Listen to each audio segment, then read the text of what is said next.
Opa, então vamos começar. Bom, instrumentação e telemetria para ensaios em voo. Bom, esse é o roteiro que a gente vai seguir. Falar um pouco de instrumentação para ensaios em voo. A gente vai pegar todos os conceitos associados, ver o que precisa ter, as preocupações, as atenções que precisam ter. Vai falar especialmente ali de telemetria como uma parte especial da instrumentação para ensaios em voo. Eu vou comentar alguma coisinha depois da telemetria sobre pós-processamento, que não está aqui na apresentação. E eu vou mostrar, como eu gosto de mostrar, alguns estudos de casos aí, para contextualizar tudo que eu estou apresentando para vocês durante a live. Bom, o que é a instrumentação para ensaios em voo? Qual que é o conceito disso? A instrumentação é tudo aquilo que é requerido para medir, condicionar e gravar, também transmitir, os parâmetros de interesse num ensaio em voo. Ela pode ser tão simples quanto um piloto, um engenheiro de voo ou um copiloto fazendo anotações durante o voo, ou um sistema complexo, computadorizado, que registra praticamente tudo o que acontece na aeronave, todas as grandezas físicas, todos os fenômenos físicos que nós podemos pensar numa aeronave. A ideia da instrumentação é a seguinte: também a parte mais importante de uma campanha de ensaios, com a qual a gente vai atingir o objetivo dos ensaios em voo. E esse objetivo é a geração de informações precisas e úteis para a gente validar modelos, para conhecer o avião que a gente projetou e construiu. E pode ser desde um aerodesigner, um avião gigantesco, como por exemplo um Antonov 225, um Miria. Lembrando sempre, não é útil, não é exatamente necessário ir, não vai ter utilidade ir para uma campanha de ensaios em voo se eu não tiver como registrar o que eu estou avaliando ali no ensaio em voo, de alguma forma. Como eu falei, pode ser simplesmente a anotação do piloto, ou observações do piloto do comportamento da aeronave, ou parâmetros realmente, bits, que vão medir o que está acontecendo com a aeronave ali durante a execução dos ensaios em voo. Características fundamentais de uma instrumentação para ensaios em voo: os parâmetros que vão ser avaliados, o sistema de aquisição de dados propriamente dito, vai ter um bocado mais de detalhes sobre isso, que era realmente o pedido que foi feito. Eu acho importantíssimo rever um conceito que a gente aprende em metrologia, que é dois conceitos, precisão e exatidão. A gente tende a confundir um pouco os dois. Eu vou falar um pouco de amostragem, que é uma característica bastante importante de uma instrumentação de ensaios em voo. E vou falar, por fim, de calibração. Os conceitos do que é calibração. Bom, parâmetros que eu vou avaliar no voo. Eu tenho que escolher os parâmetros que eu vou medir durante o voo, vou anotar durante o voo, de acordo com o objetivo da campanha que eu estou fazendo. Quando a gente vai fazer a campanha de uma aeronave que vai ser produzida em série, eu normalmente vou cobrir uma gama muito grande de ensaios em voo. Eu vou ter ensaios em voo aerodinâmicos, de desempenho, de qualidade de voo, de cargas, de aerovelocidade, de sistemas, os diversos sistemas, inclusive, comando de voo, combustível, hidráulica. Então, eu tenho que escolher e tenho que instalar e preparar a minha aeronave para registrar todos esses parâmetros de maneira adequada. Não necessariamente eu vou gravar e registrar todos eles durante o voo, isso requer uma massa de dados muito grande, uma capacidade de registro e de transmissão também muito grande. Mas para uma campanha, uma subcampanha específica, eu vou selecionar quais os ensaios que eu realmente vou precisar, quais os parâmetros, desculpa, que eu vou precisar observar e registrar. Bom, tipicamente, o que a gente mede? A gente mede a altitude que a aeronave está voando, as velocidades, por exemplo, em relação à massa de ar, em relação ao solo, velocidades de rotação da aeronave em torno dos três eixos, as atitudes da aeronave, temperaturas, acelerações, configuração da aeronave, se eu estou com flap baixado, se está com flap recolhido, se o trem de pouso está estendido, se está recolhido. Um outro parâmetro, tipo de parâmetro importantíssimo, são posições e forças nas superfícies de comando, de controle da aeronave. Quando eu olho para o motor em si também pede para ser acompanhado durante o voo uma grande gama de parâmetros. Por exemplo, RPM, vazão de combustível, pressões, pesos, Eu vou olhar também a posição do CG, eu consigo calcular a posição do CG da aeronave durante o voo e depois ir gravando isso também. Então, assim, e várias outras coisas de outros sistemas. Eu vou, por exemplo, quando eu for olhar um sistema de climatização da cabine, eu vou olhar vazões de ar, temperatura do ar que está saindo. Se eu for fazer um ensaio de cargas, aeroelasticidade, eu vou olhar vibrações na aeronave, eu vou colocar medições ali, sensores para medir esforços e deformações na superfície. Então, eu tenho que ficar atento a tudo isso e vou escolher os parâmetros realmente de acordo com o objetivo da campanha de ensaios. Porque, lembrando, o objetivo de uma instrumentação é trazer dados confiáveis. O objetivo do ensaio em voo, que é atingido pela instrumentação, é trazer dados confiáveis do que está sendo feito pelo avião. Bom, tem duas características fundamentais quando a gente olha os parâmetros que a gente está gravando num voo. A faixa de medições, quanto que eu consigo medir. Se, por exemplo, eu quero medir velocidade, e eu vou medir em nós, por exemplo, uma aeronave subsônica, ou seja, até Mach 1, eu não vou precisar mais do que 700 nós de faixa de medição, porque a velocidade do som é na faixa de 660. Então, eu tenho que pensar muito bem a faixa de medições que eu vou selecionar para os parâmetros para garantir a medição correta do meu interesse de ensaio. Não adianta eu colocar uma faixa inadequada, porque eu vou fazer o voo, vou gastar combustível, tempo para ir lá voar. Às vezes eu tenho um voo de risco e não vou trazer a informação necessária. Um outro aspecto fundamental de instrumentação é a resolução. Qual que é o menor valor, o menor intervalo possível de leitura? Então, se eu quero medir uma grandeza que ela varia, por exemplo, 15 vezes por segundo, ou seja, ela tem uma característica de 15 Hz, não adianta eu ir lá e medir com 5 Hz. Eu não estou trazendo a informação de maneira adequada. Então, é necessário ter sempre em mente a faixa de medição e a resolução, ou seja, o menor intervalo, né, dos dados que eu estou medindo. Bom, vamos falar da aquisição de dados. A aquisição de dados é um processo de medição de grandezas físicas, né, de amostragem de sinais, e a conversão dessas amostras em números que podem ser manipulados depois, ou seja, números digitais, que um computador consegue manipular facilmente. Bom, a gente está falando de computador porque é o que é praticado hoje em dia. Mas antigamente eu vinha com uma fita, tinha uma gravação, um sinal eletromagnético numa fita, que eu tirava do avião, depois processava aquele sinal. Aquilo me gerava um número, também era processado de certa forma em computadores mais rudimentares. E eu tinha ali alguns engenheiros para analisar aqueles números todos, traçar os gráficos e tirar as informações necessárias. Mas hoje em dia, toda a aquisição de dados é feita de forma que os computadores e os engenheiros que usam os computadores possam analisar esses dados facilmente. Essencialmente, o que acontece na aquisição de dados é o que está mostrado nessa figura aí. Eu tenho sistemas físicos, e aí tem vários sinais ou sistemas físicos no avião que eu vou considerar. São sinais contínuos no tempo. Eu vou ter cada um desses sinais ou sistemas físicos sendo medido, né, por um sensor ou um transdutor, que seria um termo mais adequado. Ele vai traduzir, né, uma grandeza física num sinal elétrico, normalmente. E como toda vez que eu faço essa medição, essa transformação de um sinal, de uma grandeza física num sinal elétrico, invariavelmente eu vou ter junto ruído.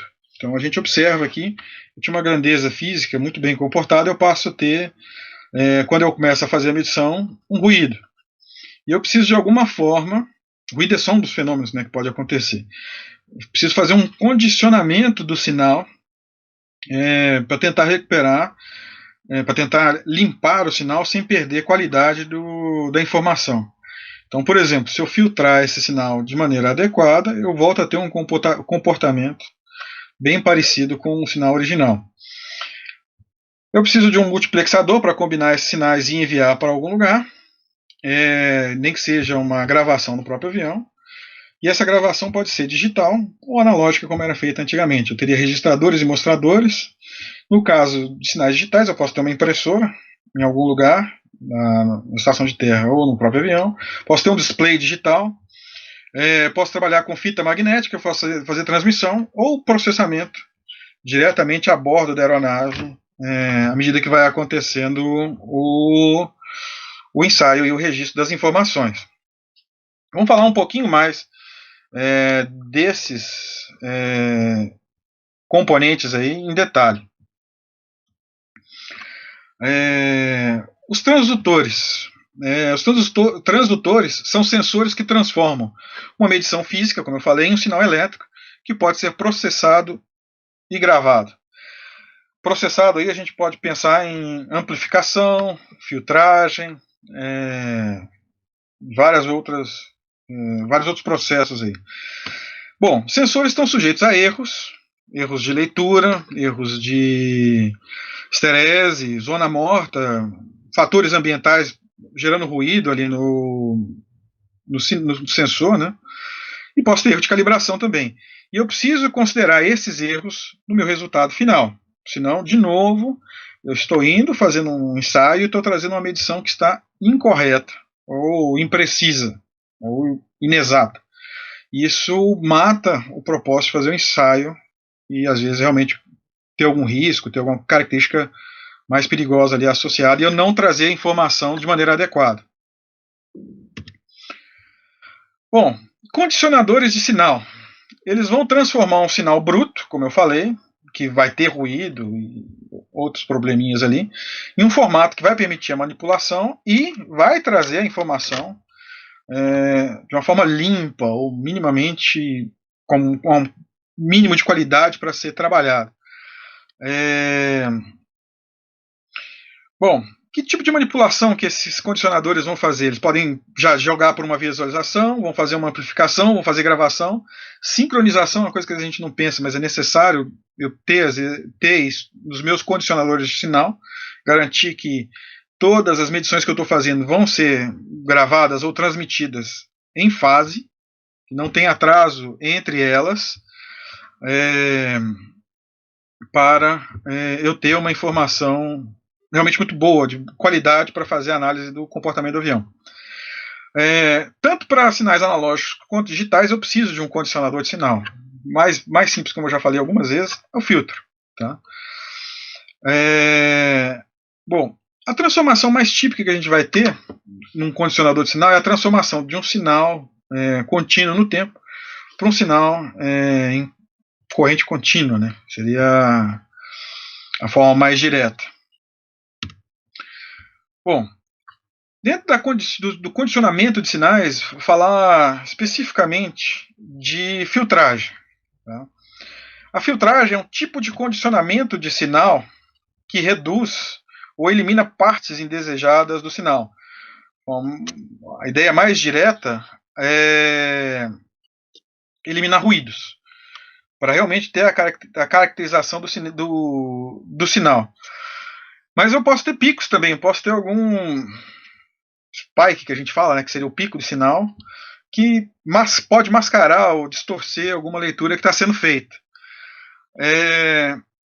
Quando eu for para uma filtragem de sinal, eu preciso ter muita atenção à forma que eu estou fazendo essa filtragem, porque ela deve ser feita sem remover informação relevante. Então, uma forma simples de pensar nisso é olhar para o fenômeno físico que está sendo ensaiado, está sendo testado. Se eu tenho um fenômeno físico caracterizado por uma variação lenta, não é, por exemplo, uma manobra muito dinâmica, eu vou olhar para filtros do tipo passa-baixa, ou passa-baixas frequências. Se eu estou interessado em fenômenos de variação dinâmica, tipo buffeting, que a gente já falou em algumas lives aí, que eu tenho vibrações da aeronave, ou quando eu vou fazer um ensaio que eu estou pesquisando velocidades de flutter e tudo mais, eu vou olhar para filtros do tipo passa alta. Bom, são termos interessantes, mas como é que é isso na prática? Como é que fica isso no sinal? Nesse slide aqui eu coloquei uma figura para mostrar como fazer essa filtragem de uma maneira bem simples, retendo a informação que me interessa de acordo com o sinal, o fenômeno físico que eu estou medindo. Então eu tenho um sinal original com essa característica aqui, certo? Se eu já conheço de antemão que é um fenômeno físico com variação lenta, na hora que eu aplico um filtro, tipo passa baixa, eu recupero o meu sinal tirando o ruído. Por outro lado, se eu sei que o fenômeno ali é um fenômeno tipo passa alta, eu vou olhar para o sinal, vou filtrar o sinal, né, que é um sinal de alta frequência, fenômeno de alta frequência, com o filtro de passa alta, eu vou ver que realmente é esse sinal que me interessa. Isso aqui, esse comportamento aqui no sistema, poderia ser uma oscilação, uma variação de velocidade, de altitude da aeronave durante a manobra. E com o sinal filtrado passa alta, eu pego realmente a vibração, por exemplo, que eu estou medindo na aeronave. Bom, multiplexação. Acho que todo mundo que já usou MATLAB, de uma forma ou de outra, já brincou, já usou isso mais seriamente. No Simulink tem lá suas caixinhas para fazer isso de uma forma bem simples e até trivial. A multiplexação é a combinação de vários sinais, sejam eles analógicos ou digitais, em um único sinal que vai usar um meio compartilhado de transmissão. Então, eu vou ter, por exemplo, caixas de aquisição de dados realmente dentro do avião, que vão receber sinais de vários sensores de pressão, de temperatura, de velocidade, de deslocamento, de posição, e vão multiplexar esses sinais para eles serem registrados na gravação que é feita dos sinais.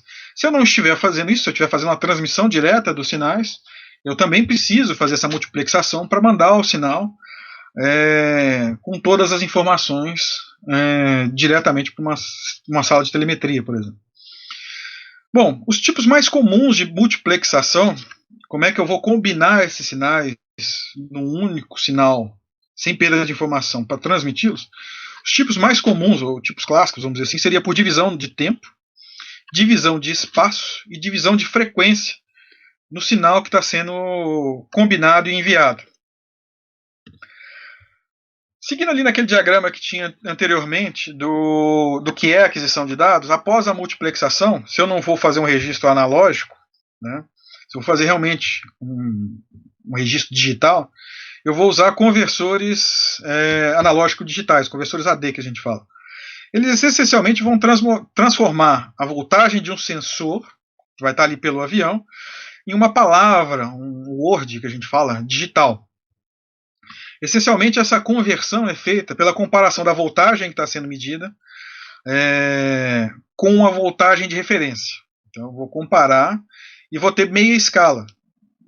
Metade para cima, metade para baixo, eu comparo com meia escala. Poderia ler mais e menos aquela faixa de medições. E aí, ele vai truncando 0 ou 1, 0 ou 1 e combina isso. Vai formando bits, e depois as palavras, para registrar no sistema. A exatidão que eu vou ter nesse conversor, na própria medição, vai depender do número de bits que eu vou colocar na palavra. Se eu tenho um sistema ali, um conversor que vai usar 6 bits, eu vou ter uma exatidão de 1 por 64. 64 é a sexta potência, né, 6 bits, de sexta potência de 2, então eu vou ter uma exatidão de 1,6%. Então, essa é a característica do meu registro de informação quando ele passa pelo conversor analógico digital. Bom, na sequência, então, pós-conversor, eu vou ter os registradores. Eu optei pelo termo registrador aí, um termo mais genérico, porque não necessariamente eu vou gravar num HD, numa memória. Eu simplesmente vou registrar a informação de alguma forma, a informação medida ou outros parâmetros que não necessariamente são medidos para uso posterior. Quais são os tipos de registradores? Começando no mais simples e mais raiz, como a gente gosta de brincar, né? Eu vou ter as anotações dos pilotos ou dos engenheiros de voo, a prancheta dele, o caderninho dele ali para ele fazer as anotações. Eu vou ter fotografia ou filmagem do painel, é uma forma simples de você registrar o que o avião está fazendo pelos instrumentos do próprio avião. É bem direto isso. funcionaria muito bem para, por exemplo, universidades que têm um ou dois aviões ali de pesquisa, de ensino, fazer esse tipo de filmagem para ter registro de informações de voo. Eu posso ter direto a geração de um gráfico contínuo, que a gente usa a expressão inglesa strip chart, para definir isso. Eu posso ter uma fita analógica, como os antigos cassetes, fazendo esse registro das informações, e eu posso ter registro digital, seja numa fita tipo DAT, num HD, memórias tipo flash e vários outros ali, que vão gravar essas informações já digitalmente. Aí eu chego nos dois conceitos que eu acho fundamentais aí, na instrumentação e em qualquer processo de medição. Tá? A gente às vezes troca muito na hora de falar, de se referir a eles, e às vezes a gente acaba passando uma ideia errada de um conceito de engenharia errado. Precisão, ou precision em inglês, é a capacidade de um instrumento, ou de um sensor, de uma medição, de sempre indicar a mesma leitura para a mesma entrada. Eu vou descrever a precisão como através de métodos estatísticos. No fundo, a precisão é uma medida da dispersão das medições que estão sendo feitas. O outro conceito que é importante é o conceito de exatidão, ou accuracy em inglês. A accuracy, a exatidão da medição, ela é a diferença entre o valor real, físico, e o valor medido. Os erros de exatidão eles vão ser tratados com calibração do instrumento de medição. Então, se eu tenho uma grandeza física que sempre vai me indicar algo ali em torno de, por exemplo, 10 bar, se meu sensor ou minha leitura sempre está indicando 10.5, eu tenho um erro de exatidão que eu preciso tratar com calibração de 0.5 bar. Então, poxa, falando assim, ainda fica um pouco abstrato, talvez. Então, vamos ver uma figura bastante simples para a gente entender a diferença entre esses dois conceitos de precisão e exatidão. Vamos usar um alvo aí, como se eu estivesse dando tiros, né? Tiros a um alvo. Nessa primeira figura aqui, eu tenho baixa exatidão e baixa precisão. Está espalhado. Eu nem acertei muito o alvo e também não tenho uma concentração dos tiros que eu estou dando. Nesse segundo gráfico aqui, eu tenho baixa exatidão, porém eu tenho alta precisão. Observem como a repetibilidade é boa, a repetibilidade da leitura é boa, porém ela está distante da realidade. Se eu tenho aqui na terceira figura alta exatidão, porém baixa precisão, eu estou muito próximo da medida real, porém eu ainda tenho grande dispersão no que está sendo medido. E a situação que a gente sempre gostaria de ter é a da última figura aqui, que é de alta exatidão e alta precisão. Eu tenho as medidas muito bem concentradas, com pouca dispersão e com um pequeno erro em relação ao que eu queria, que é, por exemplo, aqui dar um tiro no alvo. Tá? Então essa figura é realmente boa para a gente fazer a distinção. E quando a gente vai tratar de instrumentação, a gente precisa de precisão e a gente precisa de exatidão. Eu preciso de precisão para ter repetibilidade e eu preciso de exatidão para ler corretamente o que está acontecendo no fenômeno físico que eu estou investigando. Aí, vamos chegar a uma outra característica da instrumentação de ensaios, que também faz parte da aquisição de dados, que é a amostragem. A amostragem também é um parâmetro muito importante. De forma simples, a amostragem é a quantidade de medições por unidade de tempo. Eu dei um exemplo ali de 15 Hz, então minha amostragem seria de 15 medições por segundo. A amostragem ela deve ser casada e ela vai depender essencialmente do fenômeno físico sendo observado. Não adianta, como eu citei anteriormente, querer registrar um fenômeno físico de 15 Hz, que eu sei que a característica do fenômeno é de 15 Hz, a dinâmica do sistema é 15 Hz, com um sensor ou com uma amostragem de 5 Hz. Eu estou perdendo muita informação nisso. Tá?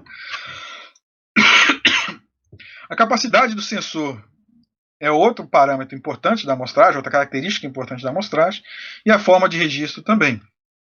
Se eu, por exemplo, utilizo barramentos da aeronave ou barramentos de instrumentação para fazer o registro, A forma de trabalhar do barramento tem que ser compatível com a amostragem que eu quero. Senão, de novo, eu perco informações.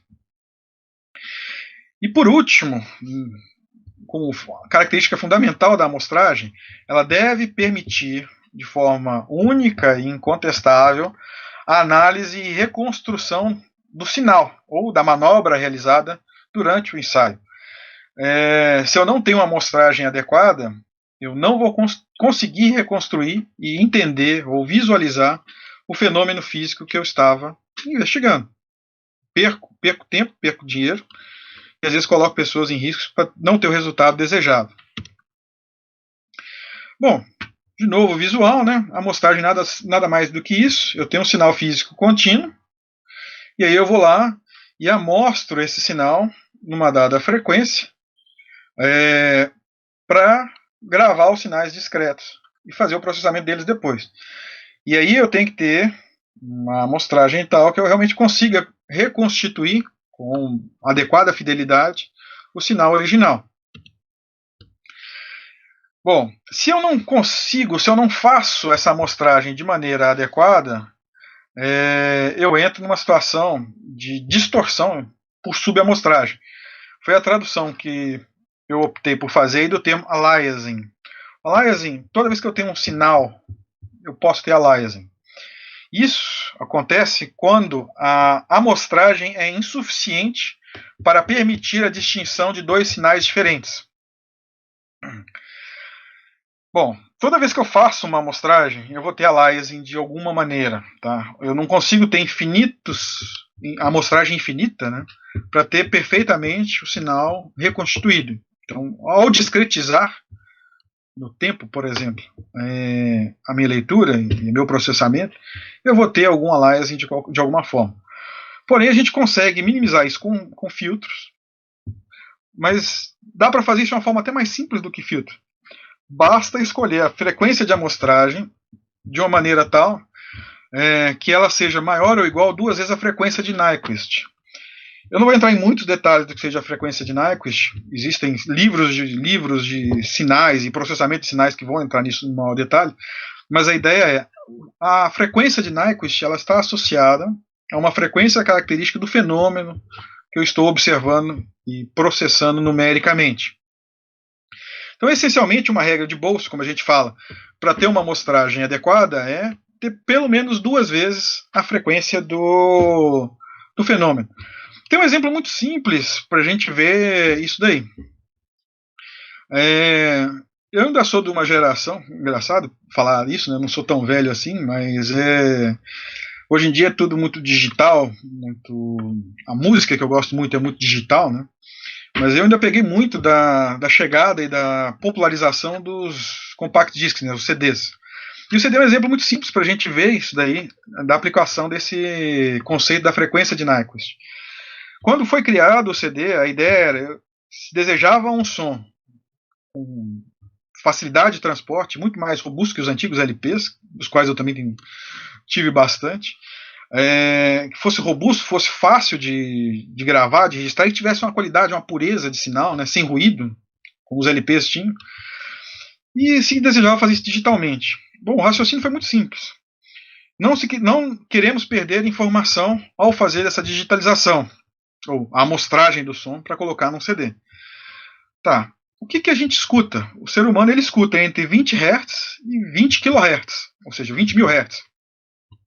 Então, se a gente considerar aí a frequência de Nyquist do fenômeno característico como sendo 20 kHz, 20 kHz ou 20 mil Hz, a gente entende por que a taxa de amostragem dos CDs é de 44,1 kHz, ou seja, ela é mais que o dobro da frequência do fenômeno estudado, no caso, o fenômeno, a nossa audição. Tá?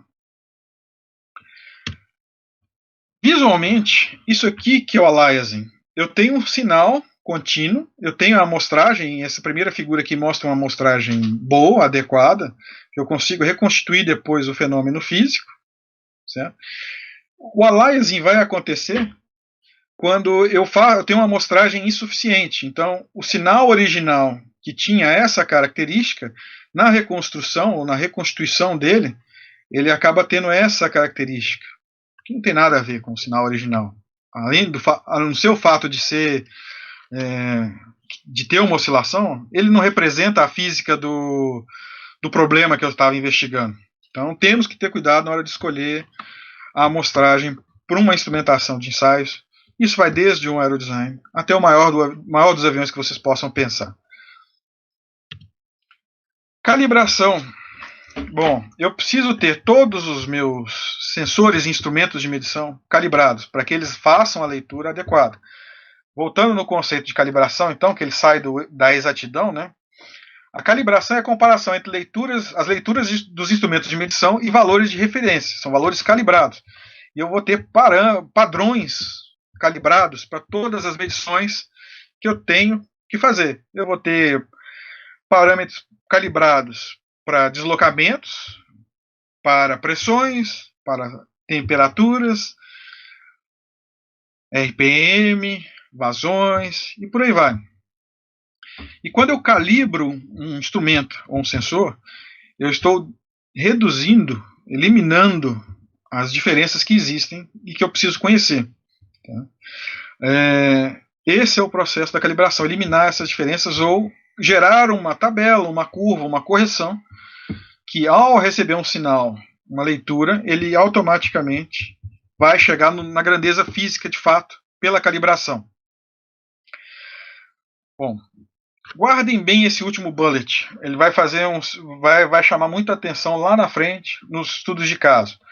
Todos os sensores e instrumentos de medição que eu coloco numa aeronave para uma campanha de ensaios em voo devem ser calibrados periodicamente. Guardem bem isso. Bom, a gente fechou ali a parte básica, vamos dizer assim, a parte essencial de instrumentação para ensaios em voo. Vamos falar de telemetria. Telemetria é um dos componentes da instrumentação, mas um componente especial, porque ela vai permitir algumas coisas bem bacanas aí. Telemetria, conceitualmente, se a gente pegar a semântica da palavra lá, é a medição à distância. É tão simples quanto isso. Tá? A gente escuta muito telemetria hoje em dia na Fórmula 1, é bastante comum, né? E ela, no fundo, vai ser a coleta de dados em um ponto e a transmissão para análise ou registro em outro local. Isso pode ser em tempo real ou não. Tá? Hoje em dia, com os recursos que nós temos, é em tempo real. Não tem dúvida. O atraso é tão pequeno que é imperceptível, pelo menos para nós humanos. Né? Na indústria aeronáutica, no meio aeronáutico, é muito imediato que a telemetria vai ser feita por uma transmissão sem fio. Nós não vamos pendurar uma cablagem ali no avião para registrar aqui embaixo tudo que ele está fazendo lá em cima. Não, é loucura e não é nem prático. Mas em alguns processos industriais, a telemetria é feita por cabos. Siderurgia, refino de petróleo, usinas hidrelétricas.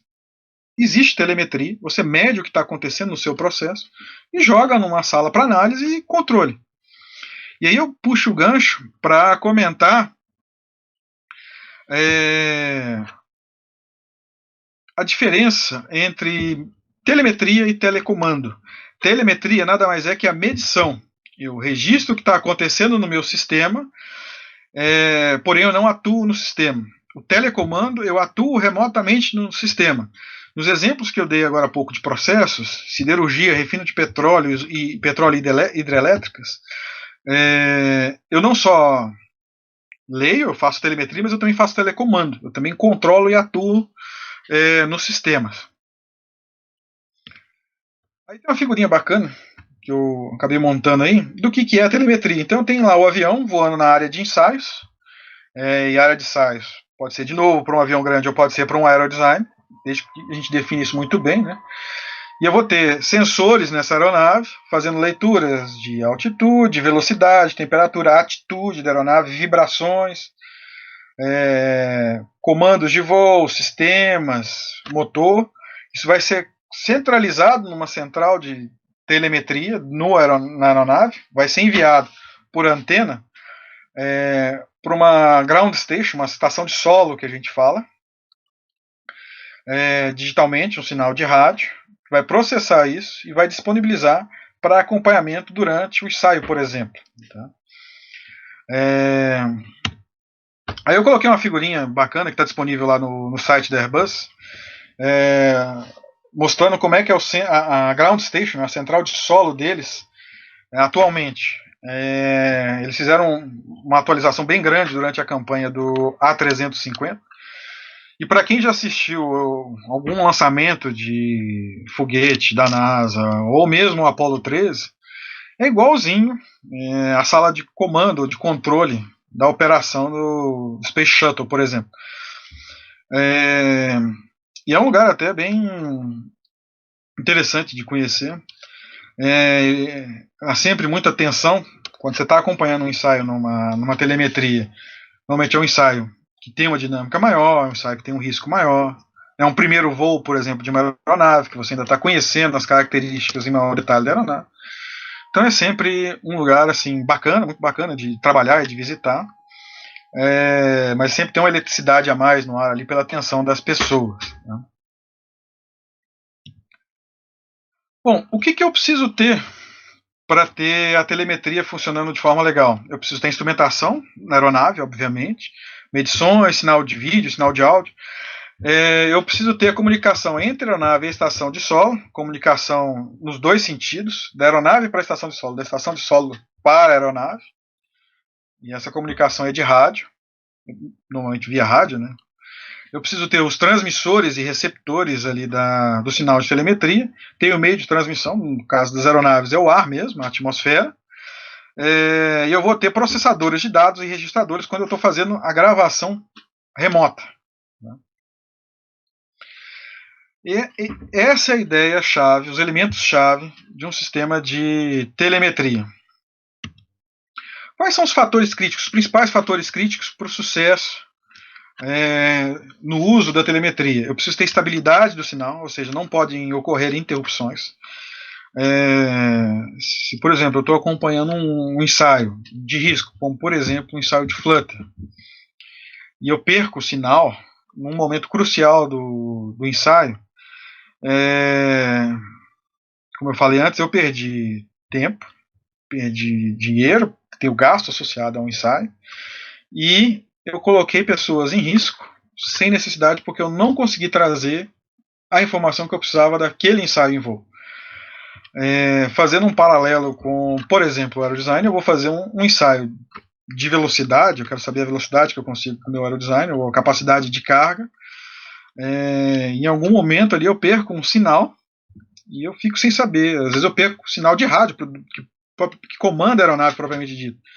E a aeronave vai embora, eu perco a aeronave, ela cai, ela tem uma quebra em voo, uma manobra brusca em voo. Então, funciona muito bem hoje em dia a telemetria, mas ela ainda não é perfeita. A gente às vezes vê muitos relatos aí de ocorrência de interrupções.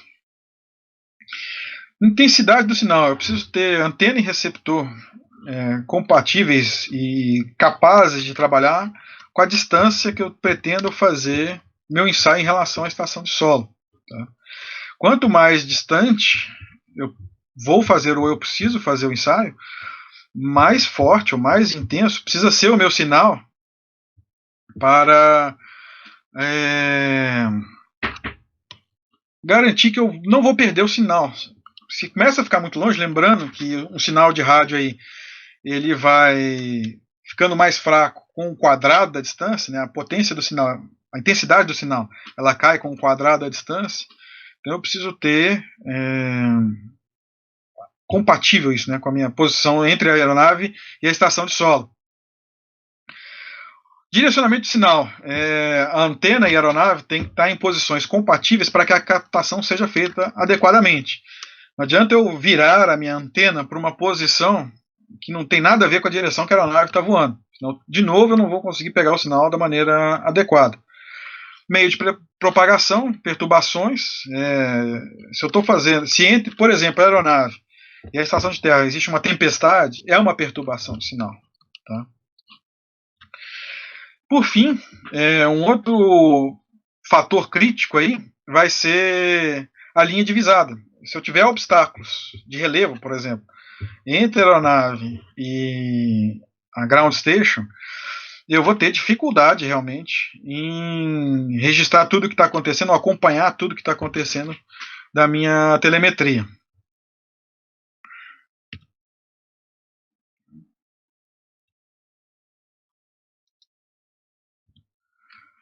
Bom, aqui eu encerro os conceitos fundamentais. Todos os tópicos que eu passei anteriormente, em 1 ou 2 slides, eles por si só dariam uma apresentação dedicada, entrando em muito mais detalhe. Inclusive há pessoas especialistas nisso e podem falar assim até todos cansarem, e ainda tem mais coisa para falar. E agora eu vou colocar três exemplos para vocês aí, para a gente ver algumas coisas disso que eu falei até aqui. Tem uma aeronave interessante para comentar. Eu quis colocar ela aqui não só pelo que ela fez, mas porque eu achei uma figura bastante bacana para colocar aqui. Vou falar do X-1. O X-1 é um avião da NASA. Na época ainda era a NACA, né, a Agência Aeronáutica de Pesquisa dos Estados Unidos. E a ideia dessa aeronave era explorar o que se chamava de barreira do som.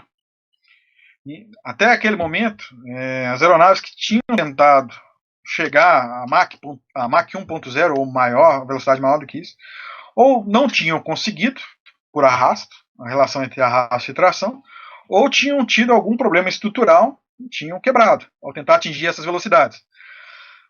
Nessa aeronave, a principal forma de registro eram observações do piloto.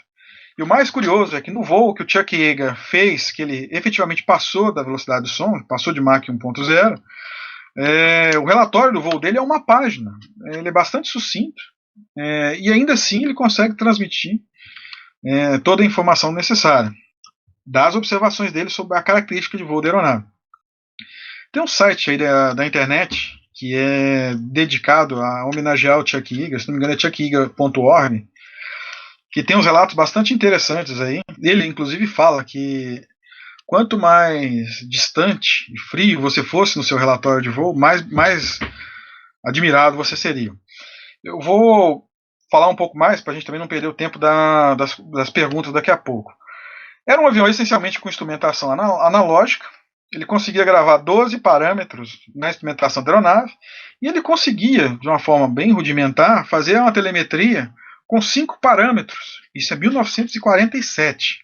Tá? E esses 5 parâmetros eram velocidade, altitude, aceleração e posição de 2 das superfícies de controle, se não me engano, o profundor e o leme. 5 parâmetros na telemetria. 12 parâmetros gravados, 1947. Esse é o X1, para quem não conhece. E a figura que eu achei interessante é que nesse gráfico aqui, inclusive está no site de homenagem ao Chuck Yeager que eu falei, estão os 12 parâmetros gravados de um dia, aqui já do X1A, né, em que ele teve um departure da aeronave, ele ficou em parafuso de dorso, numa manobra que começava a 80 mil pés, se não me engano. Ele veio para 25 mil pés até ele conseguir recuperar a aeronave. Mas é bem bacana de ver. E é um marco histórico, já pós Segunda Guerra Mundial, né, de uma aeronave com instrumentação e com telemetria. Alguns aviões alemães, alguns equipamentos alemães, tipo as bombas V1 e V2, na Segunda Guerra já tinham telemetria, mas ela era tão pouco confiável que o Werner von Braun, que é o cara que desenvolveu essas e depois foi para o projeto espacial americano, foi praticamente criar o projeto espacial americano, ele falava que a telemetria era tão ruim que era mais fácil acompanhar o que estava acontecendo com a V2 e com os aviões, né, naquela época, com um binóculo para fora da sala de telemetria. O X1 não, o X1 é um negócio bem bacana, bem mais confiável. Segundo avião, segundo estudo de caso, vamos falar do SR-71, já estamos em 1964. O SR-71 ele é derivado do A-12, que foi uma aeronave desenvolvida para a CIA, era uma aeronave de espionagem, ela era usada para sobrevoar a União Soviética e países considerados hostis aos Estados Unidos. Ele foi uma resposta curiosa ao U-2 e U-2, né, que eu contei aqui na primeira live de envelopes operacionais. O U-2 era um planador que voava em um motoplanador, ele tinha um motor a jato bem possante, que permitia ele voar também na faixa aí dos 70, 80 mil pés, porém ele voava relativamente devagar. Quando ele foi abatido, o pessoal falou assim, opa, vamos mudar a abordagem, ao invés de voar devagar registrando, vamos botar uma câmera de espionagem ali no avião, de alta velocidade de registro de imagens, e vamos fazer um avião muito rápido. Aí fizeram um avião que voa nos mesmos 80 mil pés, porém a 3,3 vezes a velocidade do som. Ele tinha instrumentação híbrida, analógica e digital em alguns parâmetros. Ele tinha telemetria, radar, para acompanhar os ensaios dele, e rádio disponíveis o tempo todo. Ele foi um dos primeiros aviões a usar a modulação, por codificação de pulso nos sinais para transmissão da telemetria. Isso conseguia mandar mais parâmetros com faixas maiores de medição do que eles faziam antes, que era essencialmente um sinal de FM, na frequência do FM. E aí eu coloquei o SR-71 aí como exemplo, porque, dado que ele voava a Mach 3.3, o problema dele não era no equipamento dele, mas na realização de ensaios. Como fazer os ensaios, como ter uma área de testes e usar a telemetria. Aí a gente vai ver o problema de distância e de obstáculos.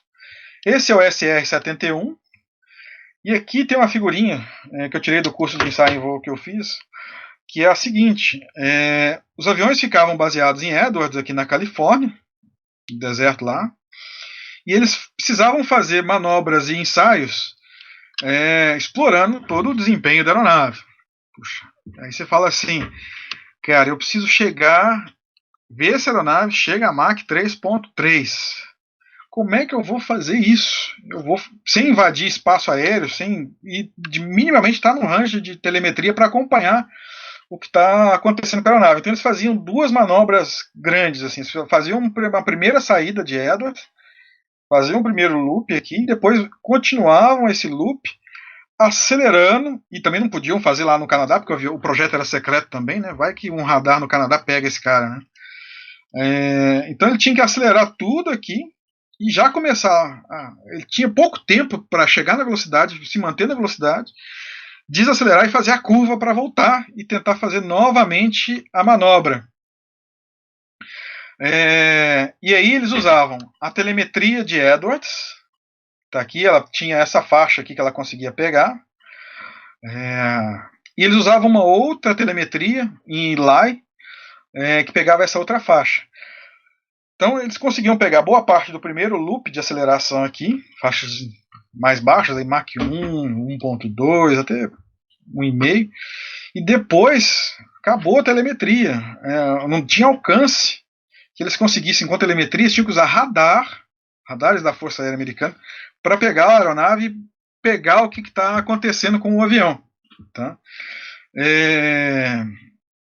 Sem falar que aqui no meio disso tudo, aqui mais ou menos onde ele fazia essa aceleração, tem uma cadeia montanhosa muito grande, que são as montanhas rochosas. Isso era um obstáculo muito que trazia grandes dificuldades para a telemetria e para o próprio radar ali também. Mas eles conseguiram, com um pouco de criatividade, chegar nisso, chegar nas medições que eles precisavam. Aí eu vou terminar os estudos de casos com um avião já bem mais recente, 2013, que voou pela primeira vez em 2013, o A350, uma aeronave da Airbus, comercial, intercontinental, ou seja, um avião grande, duplo corredor, né, wide body, com uma velocidade máxima de Mach 0.89 e fly-by-wire. Instrumentação toda digital, e nessa instrumentação eu tenho cerca de 90 mil parâmetros. Eu consigo medir 90 mil coisas nessa aeronave para entender o que está acontecendo com ela. E eu tenho sempre a telemetria disponível. Eu não canso, e é importante isso, enfatizar 90 mil parâmetros. eu preciso fazer 90 mil calibrações periodicamente. Então, aproveitando aí, já adiantando algumas coisas das perguntas ali, se eu preciso calibrar os meus parâmetros a cada 2 anos, uma grandeza típica, 2, 3 anos, isso normalmente é definido pelo fabricante da instrumentação dos sensores, a cada 3 anos, vamos colocar assim, eu preciso calibrar 90 mil parâmetros. Nem sempre eu consigo fazer isso de forma direta, porque certos sensores são colocados no avião, por exemplo, strain gauges, para medir deformações e vibrações, e acelerômetros, né, para medir vibrações na estrutura da aeronave. Eles são colocados quando a aeronave é montada. Depois que a aeronave é montada, fabricada, os painéis das asas são fechados, você nunca mais acessa esses parâmetros para fazer manutenção.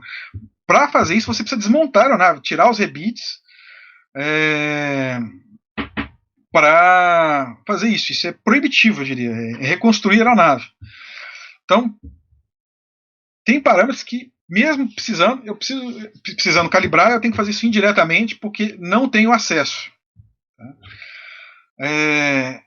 Pensem, 90 mil parâmetros sendo calibrados no intervalo de 3 anos, mais ou menos. Pensem quantas pessoas, quantos parâmetros cada uma teria que calibrar se pegasse esses 3 anos, que dão mais ou menos aí 1000 dias, para fazer. Seriam 90 pessoas trabalhando só com esse avião. É muita coisa. Os aviões hoje são muito mais complexos e a gente quer tirar muitas informações para conhecer mais os aviões. Só que a infraestrutura precisa acompanhar isso. Né?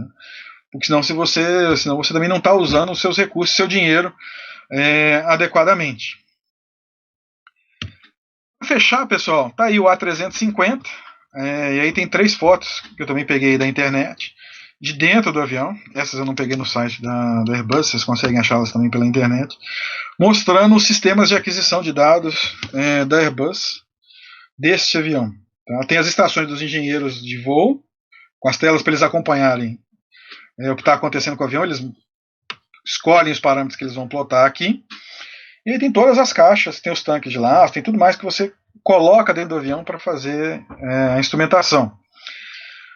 Um último comentário, ressaltando algo que eu acabei de falar. A instrumentação ela é colocada no avião quando o avião protótipo, né, o avião de ensaios, é feito. E ela acrescenta peso ao avião. Então, o protótipo é um avião que tem um peso maior do que o peso normal da aeronave que vai ser fabricada. Isso quer dizer que certos ensaios que serão feitos e precisam ser feitos por questões de requisitos legais em pesos muito baixos, o que acaba acontecendo é eu removo a instrumentação da aeronave para chegar no peso mais baixo possível e dentro de certos limites, né, eu volto para uma situação raiz, né, que é a brincadeira que a gente faz. E, em grande parte, são os pilotos e os engenheiros de voo fazendo observações e gravações do que está acontecendo na aeronave através do display, porque eu precisei remover a aeronave para chegar em pesos muito baixos. Tá? Pessoal, a ideia era essa. Tá? Como eu falei, o tema por si só daria um curso dedicado enorme aí. A ideia é passar uma visão geral.